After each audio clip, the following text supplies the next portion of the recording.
Sobat Maestro, sesaat lagi kita akan bersama-sama mengikuti program Bible and Coffee bersama Pendeta Glenn Latuheru dari GBI Glow Fellowship Center Bandung. Selamat mendengarkan.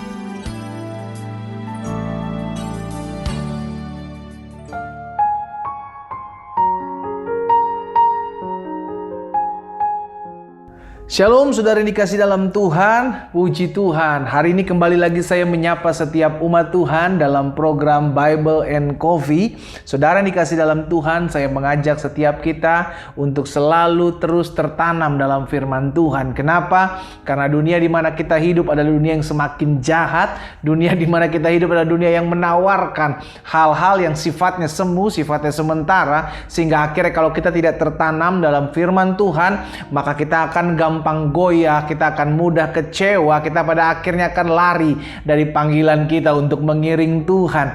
Karena itu saudara dikasih dalam Tuhan, melalui program Bible and Coffee ini, saya mengajak setiap umat Tuhan, ayo tertanam dalam firman Tuhan. Kenapa kita perlu tertanam dalam firman Tuhan? Yang pertama, karena kita mengerti firman Tuhan berkuasa. Langit dan bumi akan lenyap, tetapi firman Tuhan tinggal tetap. Yang kedua, kenapa kita perlu merenungkan firman Tuhan? Karena firman Tuhan membersihkan kehidupan kita. Jelas Yesus bilang, karena firman itulah yang membersihkan hidupmu. Sehingga akhirnya karakter-karakter jahat kita, kelakuan-kelakuan busuk kita dibersihkan oleh firman Tuhan yang setiap hari kita dengar. Dan yang ketiga, kenapa kita perlu merenungkan firman Tuhan? Dengan merenungkan firman Tuhan, kita tetap menjadi kuat menghadapi apapun. Benarlah apa yang dikatakan Tuhan Yesus, bahwa orang yang mendengarkan firman Tuhan dan melakukannya, ia seperti seorang yang mendirikan rumah di atas batu yang kuat, saudaraku. Sehingga ketika ada badai, ada masalah, ada pergumulan, betul badai ada, betul masalah ada, betul pergumulan ada, tapi kita akan tetap kuat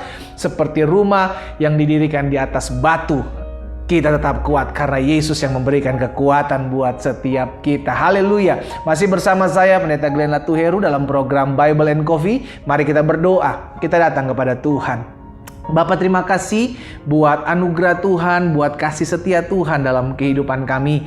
Kami mengucap syukur karena hari ini kembali kami dapat merenungkan firman Tuhan. Firman-Mu pelita bagi langkah kami, firman-Mu terang bagi jalan kami. Roh Kudus tuntun kami, sehingga kami hidup bukan karena melihat, kami hidup karena percaya kami kepada Kristus. Karena itu biarlah iman kami bertambah-tambah tatkala kami mendengarkan firman Tuhan. Hamba berdoa, sampaikan sesuatu Roh Kudus bagi setiap kami, sehingga kami mengerti akan firman-Mu, dan kebenaran itulah yang memerdekakan hidup kami. Di dalam nama Tuhan Yesus kami berdoa. Haleluya. Amin, amin. Saudara dikasih dalam Tuhan, di dalam Yohanes pasal 15 ayat pertama dan ayat yang kedua, Alkitab jelas mengatakan seperti ini, akulah pokok anggur yang benar dan Bapakulah pengusahanya.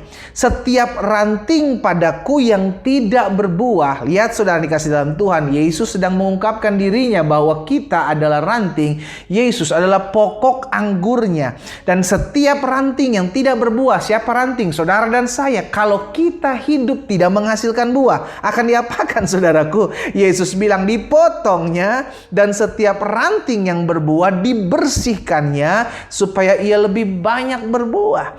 Jadi yang Tuhan mau dalam kehidupan setiap kita adalah bukan hanya kita menerima Yesus sebagai Tuhan dan Juru Selamat, tapi Tuhan mau setiap kita bertumbuh dan menghasilkan buah. Tidak menjadi orang-orang Kristen atau anak-anak Tuhan yang mengalami stagnan dalam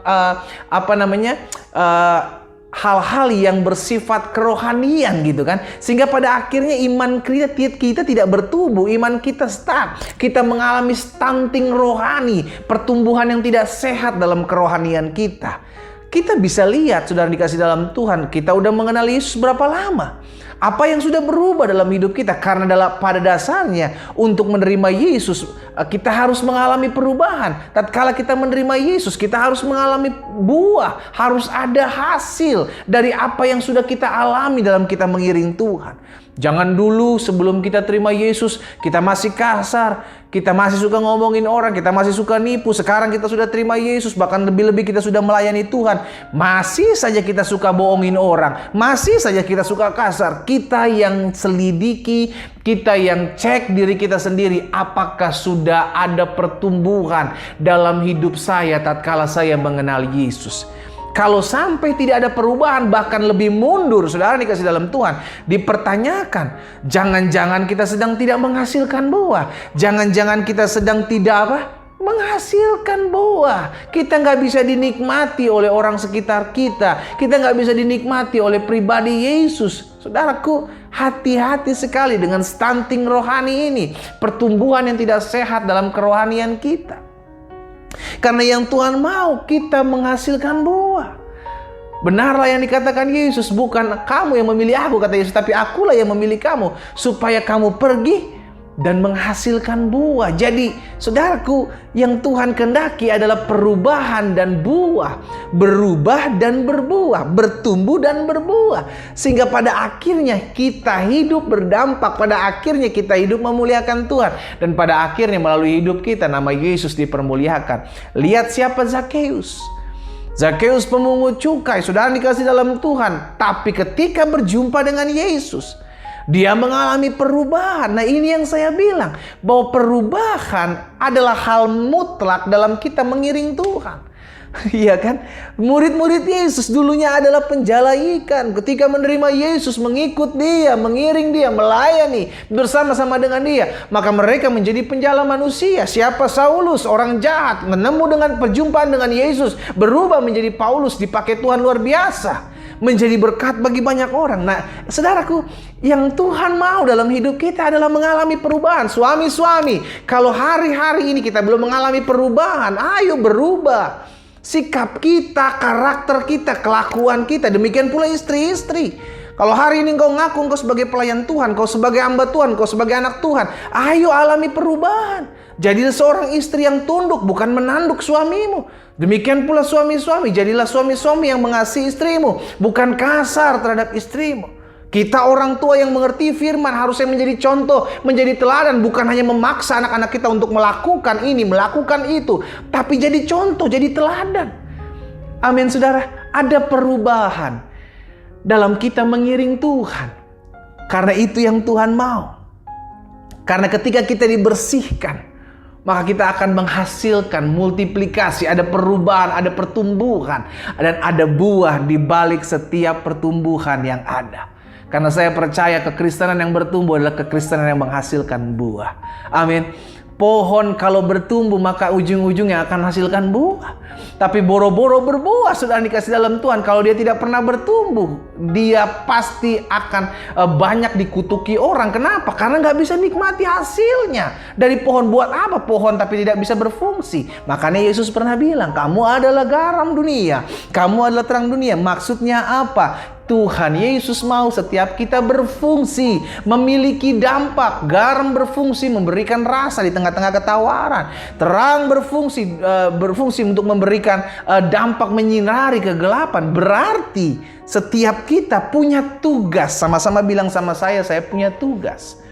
Amin. Kita punya tugas memberikan rasa, memberikan dampak dalam kehidupan kita di tengah-tengah masyarakat, di tengah-tengah keluarga lah terlebih dahulu, saudara dikasih dalam Tuhan. Baru kita masuk dalam dunia tengah-tengah masyarakat, saudara dikasih dalam Tuhan. Pada akhirnya orang boleh menikmati hidup kita, orang boleh mengalami perjumpaan dengan Tuhan melalui hidup kita. Disitulah kita sudah bertumbuh, disitulah kita sudah menghasilkan buah, dan disitulah kita sudah mempermuliakan nama Tuhan.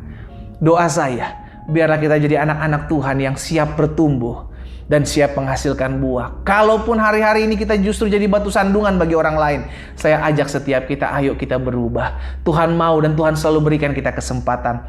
Ayo bertumbuh, ayo hasilkan buah, ayo muliakan nama Tuhan sehingga melalui hidup saudara dan saya, nama Tuhan Yesus dipermuliakan. Kita berdoa. Bapa Surgawi, terima kasih buat setiap firman Tuhan.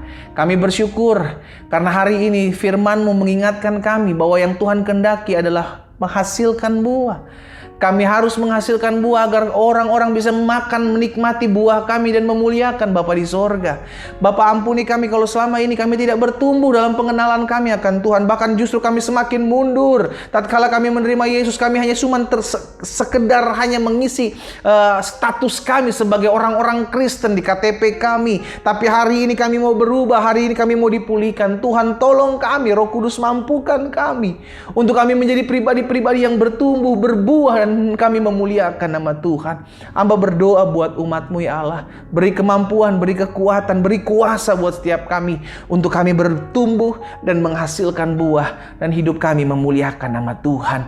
Berkat-Mu ada atas masing-masing kami. Di dalam nama Tuhan Yesus Kristus kami berdoa. Haleluya. Amin.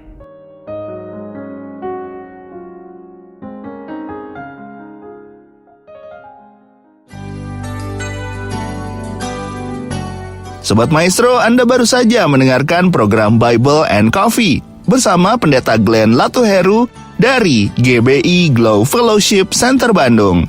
Terima kasih atas perhatian Anda. Tuhan Yesus memberkati.